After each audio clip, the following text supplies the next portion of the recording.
Assalamualaikum and a very good day to our viewer and to our lecturer, Associate Prof. T.S. Dr. Zulkifli Mohamed. I am Mohamed Hafiz bin Aziz. We'll start this presentation about our mini project with title Inverted Pendulum. First of all, I will introduce you to my team member which consists of 4 people. I am Mohamed Hafiz bin Aziz as team leader, Syahir, Syafiq Affandi and lastly Mohamed Hanis. Assalamualaikum warahmatullahi wabarakatuh. My name is Syahir bin Salleh. Today I'll be presenting the introduction. Uh, the introduction is a pendulum with its board hanging directly below the support pivot and it is stable equilibrium position. There is no torque on the pendulum, so it will remain motionless.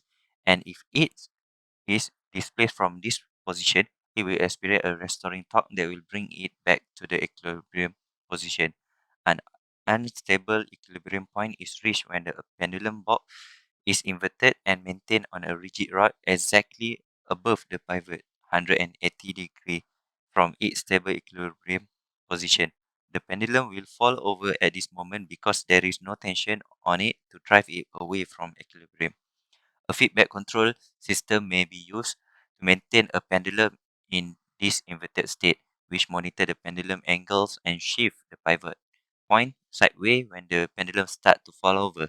Keeping it balanced, the inverted pendulum is well-known topic in dynamic and control theory, and it's frequently used to evaluate control method. Multiple link enabling the card speed to be directed while preserving the pendulum and balancing the card pendulum system on a seesaw are all variation on this subject. The inverted pendulum is used in rocket and missile guidance when the center of the gravity lies behind the center of drag, resulting in aerodynamic instability. Simple robotic in the form of balance cards can be demonstrate understanding of similar problem. Next, we go to the problem statement. The goal of this project is to keep the pendulum upright while the card move forward and backward or as the disturbance approach the pendulum. Around the unstable equilibrium 180 degree, a PID controller should be constructed to offer good control. Moving forward to the objective, this project aims to assist students comprehended the inverted pendulum used in real life. It is also a tool for instructor to use to illustrate to learners how to grasp the issue at hand. Rapid rejection of low frequency disturbance and quick monitoring of step reference input are two common control objectives. I think that's all from me. Thank you. Assalamualaikum, my name is Mohamed Hanis bin Safiai. I'm going to explain part 5, which is methodology. Okay, first, measurement process. Before starting the design in CATIA, the dimension of the inverted pendulum was calculated properly. And then number 2, designing process. The part that make up the entire inverted pendulum were created using CATIA software, which is based on full inverted pendulum design. Number 3, exporting process. The CATIA file was exported from CATIA and then converted to STL file for 3D printing process. Okay. And then number 4, 3D printing process. 3D printing process only start after the parts were finalized and converted to STL file. Number 5, assembly process. Individual parts were assembled using nuts and screw after 3D printing process was completed. Number 6, purchasing process, which is the required components such as the servo meter and Arduino board were obtained online once the assembly process was completed. Number 7, coding process. The coding was done with the Arduino software. Number 8, testing process. The testing method involved putting the hardware and coding to the test by running the project application to see if the inverted pendulum is working properly or not. Number 9, data collection. When the inverted pendulum is working properly, experimental data is collected and compared to the theoretical data from the mapping system. 5.1 Flowchart. A flowchart is a graphic representation of a procedure, system, or computer algorithm. It is frequently utilized in a variety of fields to document, analyze, plan, enhance, and communicate often complex process in clear, simple diagram. This is the flowchart of our project. We begin with start, and then measurement process, and then exporting process, next 3D printing process, after that assembly process, then coding process, after that testing process, and then verify is the product function or not. If no, go back to coding process. If it is function, proceed to the data collection, and then the end. 5.2 Coding. The coding for our project was done with the Arduino software. Arduino software is an open source electrical prototyping platform that allows users to construct interactive electronic items. 5.3 List of components and function. There are a total of 6 components in our project. Okay, first, Arduino Uno board, which is the Arduino board serves as a platform for fixing, combining, and assigning all components. Number 2, NEMA 17 stepper motor. The purpose of this device is to transform digital pulse into mechanical shaft rotation. Number 3, MPU 6050 6-axis, which is to identify the pendulum's various parameters such as angle and angular velocity. Number 4, stepper motor driver. The function is to control one bipolar stepper motor with a maximum output current of 2 ampere per coil, corresponding to NEMA 17. Number 5, power supply. The function is to transform electric current from a source into the proper voltage, current and frequency in order to power a load. Number 6, wires. Wires are utilized to transport power and electrical current from the platform to the other components in the project. 5.4 List of parts and bill of material (BOM). There are several categories and parts that we use in this project. First, Arduino board. We use Arduino Uno R3 for one quantity that cost us 31 ringgit. And then stepper motor, we use NEMA 17 stepper motor, one quantity. And then for stepper motor driver, we use A4988 stepper motor driver, one quantity that cost us 10 ringgit. And then accelerometer, we use MPU 6050 6-axis, one quantity for 13 ringgit. And then bearing, we use deep groove ball bearing 607. We use 16 quantity for this. One unit cost 2 ringgit and 20 cents. And then for pulley, we use GT2 timing pulley quantities. Quantity is 2. The unit cost is 2 ringgit. And then for belt, we use GT2 timing belt. We purchased a 2 meter and that cost us 9 ringgit. And then PVC pipe, we use 25 millimeter high impact BS, one quantity for 4 ringgit. And then screw and nuts, we use cross round screw and nuts M4 times 20 mm. We purchased 30, and which cost us 15 cents per unit. And then power supply, we use power supply 12 volt 1.3 ampere, one unit, which is cost us 25 ringgit. And then there are several parts for 3D printing parts that cost us 120 ringgit. The total cost is 306 and 20 cents. 5.5 Project Finance and Costing. As I mentioned in 5.4, in BOM, our total cost of project is 306 and 20 cents. In our group, we have 4 members in total, so we decided to distribute the cost fairly.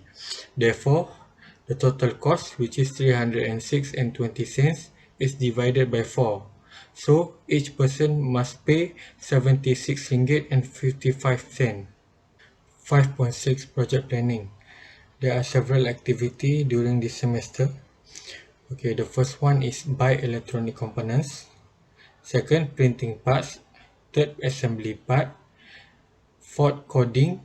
Fifth, testing system. Sixth, report writing. And the last one is final presentation. As you can see, for the first 3 activity, which is buy electronic components, printing parts, and assembly parts, The project implement successfully met the expected timeline. However, for the other activities such as coding, testing, and report writing, there are a little bit delay, which we delay for 1 week for every expected timeline. And then for the final presentation was meet the expected timeline. 5.7 Fabrication steps. There are 16 steps in total for this project. First is the problem, which is we clarify the problem statements, and then the solution, we provide the solution for the problem. The third one is control theory. Number 4 is part and supplies. Number 5 is 3D printed parts, which is the part that we 3D printing. And then number 6 is assembling the gantry rollers. Number 7 is assembling the drive system, stepper motor. Number 8, assembling the drive system, idle pulley. Number 9, assembling the gantry. Number 10, assembly the pendulum. Number 11, mounting the pendulum and belts. Number 12, wiring and electronics. Number 13, controlling the system by using proportional control. Number 14, controlling the system, use PID control. Number 15, further improvement. And number 16 is final results. 5.8, project parts and design. First, parts design method. This is the parts that we design using CATIA software, and then the CATIA file was exported to STL file for 3D printing process. Number 2, parts assemble and designs. This is the assembly of all our parts that we design using CATIA, including our purchase components. And then we put in the coding to complete the project. Proportional control system. The video show the velocity of the cut simply proportional by certain factor to the angle that pendulum makes with the vertical. This was meant to be simply a test to make sure all parts function correctly. Although this basic proportional system was robust enough to make the pendulum already balanced, the pendulum could even counter gently push and nudge quite robustly. While this control system worked remarkably well, it still had a few problems. Whenever the control tried to make correction, it always overshoot by a certain amount, which is in fact very natural to a proportional control system. PID control system. The video show the pendulum balance significantly better than the proportional control. This control system show far more effective and robust than the basic proportional control. Assalamualaikum warahmatullahi wabarakatuh. My name is Syafiq Affandi bin Sahruni. I will present about the result and discussion. Proportional control. Proportional control is one sort of action utilized in PID controllers. Feedback control is a type of proportional control. It is the most basic type of continuous control that may be applied to a closed-loop system. P only control reduce process variable fluctuation, but it does not always bring the system to the intended set point. Equation 1 depicts this P control behavior numerically. So this is the equation where C, T controller output, K, C controller gain, E, T error, and B bias. The bias and controller gain are constant unique to each controller in this equation. When the error is 0, the bias is simply controller output. P controller output for step input. So you can see the P controller output figure. Consider the P only control that regulate the level of a fluid in the tank. To demonstrate this linear P controller relationship, the flow into the tank is initially equal to the flow out of the tank. However, if the flow out of the tank reduces, the level in the tank rises because more fluid enters than exits. The P only control system will regulate the flow out of the tank such that it is equal to the flow in, and the level will be constant once more. However, this level is no longer equivalent to the tank starting level. The system is stable, however, there is a gap between the initial set point and the present position in the tank. this distinction known as the p-control offset. As you can see here, this is the result for the proportional control. For the PID control, a combination of these three types of control method is known as proportional integral derivative control. PID control is the most often utilized type of control because it incorporates the benefit of each type of control. This includes a faster response time due to the P-only control, always, as well as a reduced zero offset from the combined derivative and integral controllers.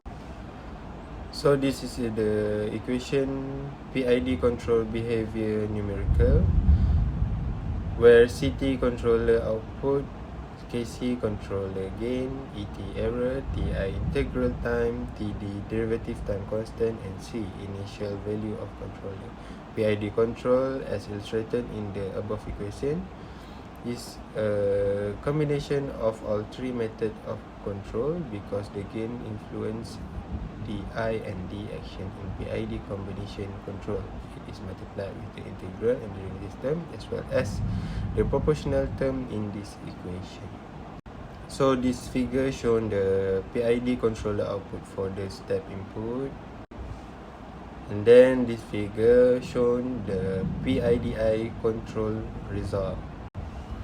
In practice, once a control system has proven to be strong enough for this application, engineers usually just finish the project rather than complicating things by utilizing more complex control system. In our situation, however, we are constructing this inverted pendulum solely for instructional purpose. As a result, we can attempt to advance to more complex control systems such as PID control, which may prove to be significantly more robust than basic proportional control system.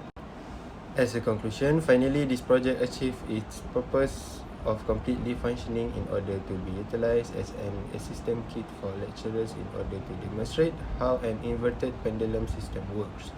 Even though there are flaws in the project such as heavy, it is fully functional and the accuracy of the project data collected is adequate for use in learning. Finally, various flaws were uncovered while doing the project which contribute to knowledge enhancement related inverted pendulum projects. Then, in order to find a solution to the problem, the student creativity has improved, leading to their discovery of another initiative. That's all from me. Thank you.